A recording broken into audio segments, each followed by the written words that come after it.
বন্ধুরা, একটা follow up case আমি দেখাচ্ছি। এর আগের দিন আমি ভিডিও দিয়েছিলাম, নতুন ভিডিও যখন করি। এনার নাম মুসলিমা, 50 বছর বয়স। ঠিক দেখতে পাবে যারা আমার ভিডিওগুলো ফলো করেন, যারা দেখেন। 20 তারিখে ওষুধ দিয়েছিলাম, 20/6/25। আজকে ঠিক 1 মাস পরে 21/7/25-এ আজকে সেকেন্ড ভিজিট। ফলো আপ দেখার কারণ হচ্ছে হোমিওপ্যাথির যে efficacy, single medicine, by the only single medicine, কোনো মশলামুড়ি নয়, হচপচ নয়, 20টা-25টা ওষুধ মিশিয়ে নয়, শুধুমাত্র একটা ওষুধ, সিঙ্গেল মেডিসিন। একটা দিক। দ্বিতীয় দিক হচ্ছে যারা অ্যালোপ্যাথিক ওষুধ খায়, গাদার গাদা ওষুধ খায়, চকলেটের মতো, সকালে একটা, রাতে একটা, দুপুরে একটা, এই যে গ্যাসের ওষুধ খেয়ে চলেছে দিনের দিন, বিভিন্ন অ্যান্টিবায়োটিক, তার যে এফেক্ট, ওনারাও জানেন যে এটা ক্ষতি হতে পারে। বলে দেন যারা ডাক্তার ভালো, যারা বুঝেন, বলে দেন এটা খেলে এটা হবে।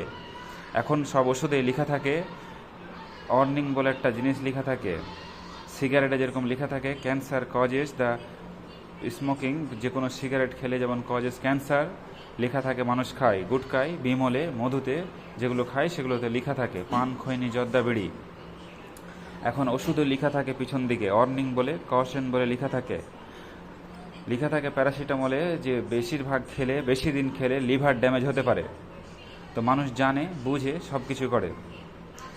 এবং এনার ছিল সিকেডি, ক্রনিক কিডনি ডিজিজেস, যেটা মেন কথা, সেটাই ফিরে আসি। এনার রিপোর্টটা ছিল 7/5/25-এ, ডেট 7/5/25, মালদা মেডিকেল কলেজ থেকে আমাদের করা হয়েছে। সিরাম ক্রিয়েটিনিন ছিল 11.6, খুবই হাই। Serum creatinine 11.6। 1 মাস পরে রিপোর্ট করেছে 18ই জুলাই। আমি বলেছিলাম করতে ওষুধ খাওয়ার পরে। বিবি মুসলিমা, সেম নাম বিবি মুসলিমা। সিরাম ক্রিয়েটিনিন এখন 10.16, 10.16, অনেকটাই কমে গেছে। So improvement, the medicine is correct. Improvement হলে আমরা কি করে বুঝতে পারি? সব কিছুই কমবে, ওভারঅল সব কিছু ভালো থাকবে। So improvement. সো হোমিওপ্যাথির যে এফিকেসি, হোমিওপ্যাথির সিঙ্গেল মেডিসিন, সেটা আমি তুলে ধরলাম। এবং আমি এটাও দেখাতে চাইলাম, যারা অনেকে ভাবেন যে kidney disease, chronic kidney disease, homeopathy যদি করান তো বেটার, ক্রিয়েটিনিনটা কমবে, ডায়ালিসিসটা করতে কম হবে। অনেকে হোমিওপ্যাথির প্রতি আস্থা খুবই কম, বিশ্বাস কম, তাদের জন্য আরও ভিডিওটি আমি দেখাচ্ছি। 11.6 থেকে আজকে 10.6, এবং আরও কমবে। আমি 1 মাস 2 মাস পরে আরও দেখাবো, আরও কমে যাবে।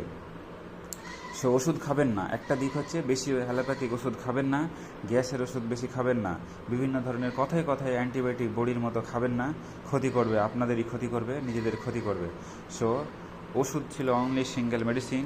জল পিপাসা বেশি, হাতের তালু পায়ের তালু জ্বালা করতো, ঘাম বেশি, ঘাম খুব কম, গরম বেশি, মিষ্টি এবং টক পছন্দ, এইসবের উপরে হাইপার টেনশন, এইসবের উপরে আমি মেডোনিয়াম দিয়েছিলাম, মেডো 1 and 2। নেক্সট আমি 4-5 দিচ্ছি, এবং দেখাচ্ছি। নেক্সট ভিজিট আমি আবার দেখাবো।